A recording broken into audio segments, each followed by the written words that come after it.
So a sequel for Godzilla Minus One is on the horizon, which is awesome. It was one of my favorite movies of 2023.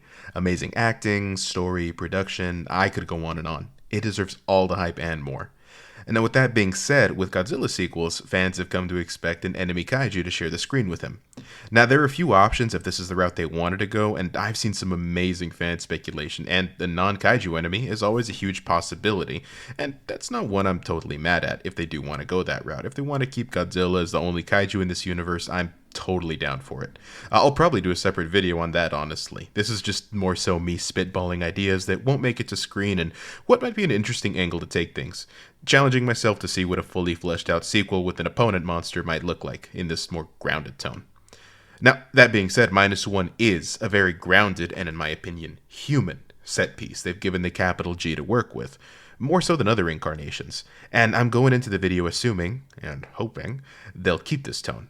So I've limited myself to non-invader type enemies, unless they want to risk jumping the shark in a movie about a 164-foot tall irradiated lizard that shoots atom bombs out of his yapper. So King Ghidorah, Gigant, and unfortunately, the goat Megalon wouldn't be showing up in this video to begin with.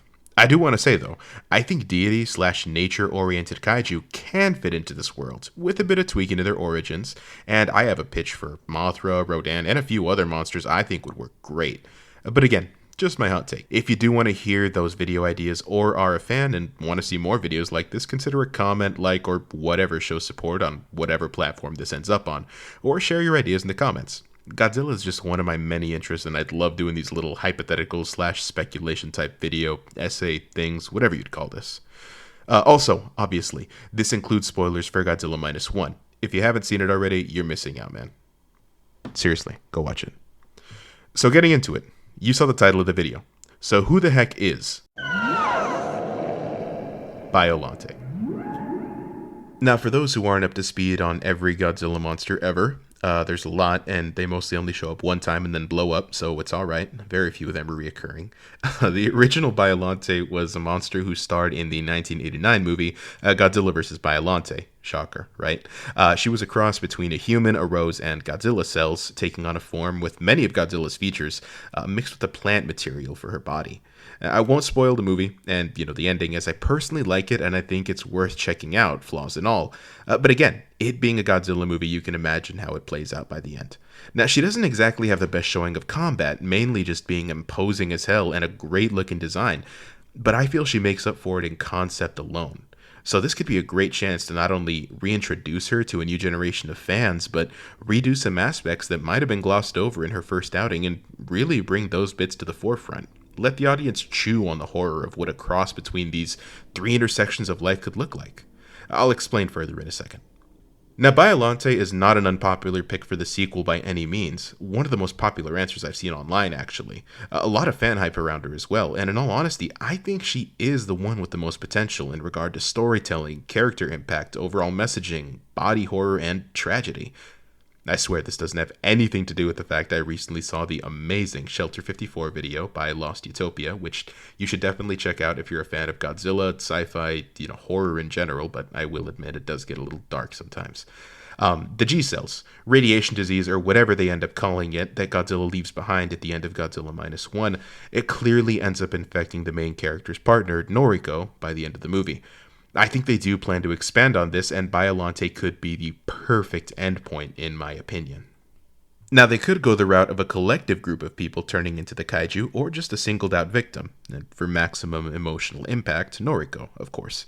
The first and possibly second act could focus on the disease affecting or spreading to a majority of survivors left over from the Godzilla attack, and this would lead to Noriko acting out of character, getting more sickly, and showing clear signs of infection, along with a select few other survivors. Now, if they want to really crank up the horror and direness of the situation, the infected could develop body features resembling Godzilla, dorsal plates growing out of their backs, elongated spines resembling tails, and in extreme cases, possibly exploding into a small, though still deadly, burst of atomic energy in distressing situations. Though I'd save this for one or two instances. This would act as a chance to introduce restrictions or a quarantine into the city, further splitting the main character Koichi from his partner and leading him down a darker path to avoid an inevitable outcome as he races against the clock. Koichi could take drastic measures to ensure one of the only things he has left in this world doesn't turn into the thing he spent the last movie fighting so fiercely against. And I'd imagine this would hit him even harder due to the sheer disdain he had for the Big G. Seeing someone he cares deeply for literally turn into him, parts of his body jutting out of that person, he could slip deeper and deeper into shady treatments or alternatives while trying to find a solution and getting more desperate. And this would lead to the introduction of a vengeful scientist character, Dr. Serizawa, who's been a central character in Godzilla movies in the past.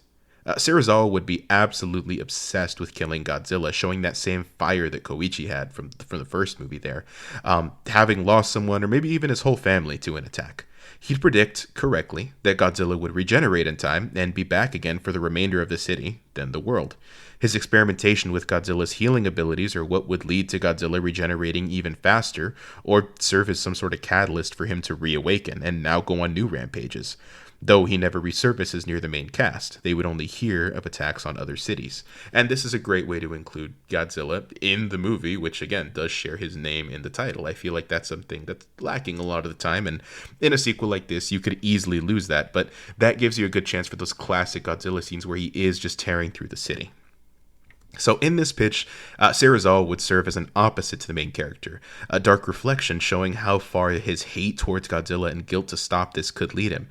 Serizawa would grow even fiercer in his methods, showing hate for the infected as he backslides morally and begins running experiments on them to find ways to combat the reemerged threat. Koichi would start to realize just how far he slid too, ignoring his family, making things worse, whereas Noriko would want to focus on their adopted child, reassuring her everything is fine, prioritizing spending time with her, and recovering from her disease, although showing clear signs of deterioration, being in almost constant pain.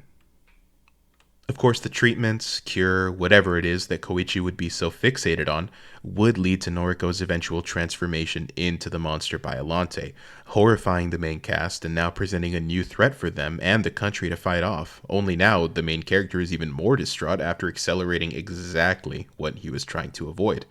Now, at this point, Dr. Serizawa would leave, calling this plan a lost cause, showing his disregard for the lives of those in the city and Koichi, that he never had his best interest at heart, telling Koichi he was wrong for focusing on a cure when he should have been focusing on a way to kill these things, sharing that he was going to be working on a new prototype bomb to end this madness. This would lead into a great emotional climax as Koichi reunites with the rest of the cast that he'd been largely ignoring for the majority of the movie. And this would be a great character arc for Koichi as well, where he sees the fully mutated Biollante now bearing a striking resemblance to Godzilla, tearing through the city, shaking him to his core as he realizes what he's brought onto the people he was trying to protect, seeing fully just how far his obsessive vengeance and hate-filled solutions drove him.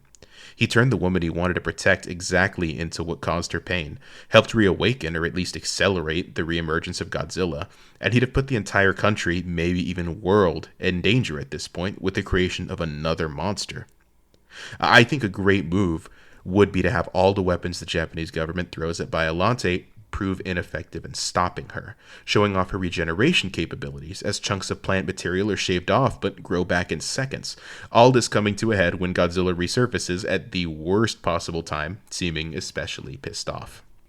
Of course, with the reemergence of Godzilla and Biollante seemingly tearing through the city, all the people left there would lose hope. Any plan the main characters would have made, if they had made one at all, should fail at this point. Faced with two gargantuan, irradiated failures of men, they start to accept the inevitable when, all of a sudden, Biollante would start to push back against Godzilla, showing clear signs of aggression towards him, maybe even showing attempts to avoid causing more destruction, propping up collapsing buildings with her vines as they burst out of the ground. She'd bellow and try to fight back in this new, unfamiliar body, showing she's at least somewhat on the human side, the side of life, rather than hate, just like Noriko was. Now, this shouldn't be a flashy, fast-moving fight between the two, but a drawn-out slugfest between two animals who seemingly can't get the best of each other, biting and tearing chunks from one another, losing pieces of themselves as Biollante continually pushes the Big G back into the ocean. Godzilla absolutely tearing into the regenerating mass of plant material, clawing, swinging, and maybe even trying to shoot pieces of her off with his atomic breath. At first seeming vicious and like he was doing real damage, but gradually, Biollante's regeneration would prove too much and that all of his attacks don't really mean anything. The vines overpower him and leave him restrained as he's overwhelmed by all the plant life. All his hate and anger are ultimately meaningless against something this overbearing. Though he wouldn't go without a fight, of course. Releasing small blue bursts into Biollante as she held onto him and began to push toward the ocean. Biollante would start to slowly move towards the Gulf. Godzilla held out in front of her to avoid causing more damage. Koichi would run behind both of them, desperately calling out to Noriko and trying to keep up, calling her name, and what would sound like small bombs go off inside the massive bundle of plant life, just adding more chaos to the scene. The struggle and shouting of the monsters would continuously be heard as they crept further and further into the waves, Koichi continuing to run into the ocean before his friends stop him and hold him back, telling him that that isn't what Noriko would have wanted. Maybe Biollante could even share a last glance back at Koichi, making him wonder how much of her was truly left in there, before both massive beasts were fully submerged, leaving only the sound of the rushing waves as Koichi sat in an even worse position than where he began. So, a little bit of a bummer, yeah, but that's how life is sometimes, and I think the first movie kind of kept that tone in all honesty. I think it's a great way to continue the themes of the last film while keeping it realistic. Yeah, Koichi showed his desire to keep living at the end of -1, but now realizing what that means to live, showing the constant struggle to choose life over hate, could now be the theme of the second one. There are even more messages that could play into it if they choose to, but ultimately, I think it would make a great middle installment that kind of serves as a darker Empire Strikes Back type ending for a more mature Godzilla continuity, ending it on kind of a more somber note. And on top of that, it does leave big sequel potential at the end of that. It leaves questions with the audience and would leave some things intentionally vague, possibly setting up for a crazier sequel with Dr. Serizawa and his potential Godzilla killing weapon now in the works. Of course, this is all speculation at the end of the day. Everyone knows that Giant Octopus is going to be the enemy for the sequel anyway. But let me know your thoughts. Like I said, feel free to share, like, whatever the case is for wherever this ends up. I love speculation, and I love challenging myself to do little videos like this. Adios.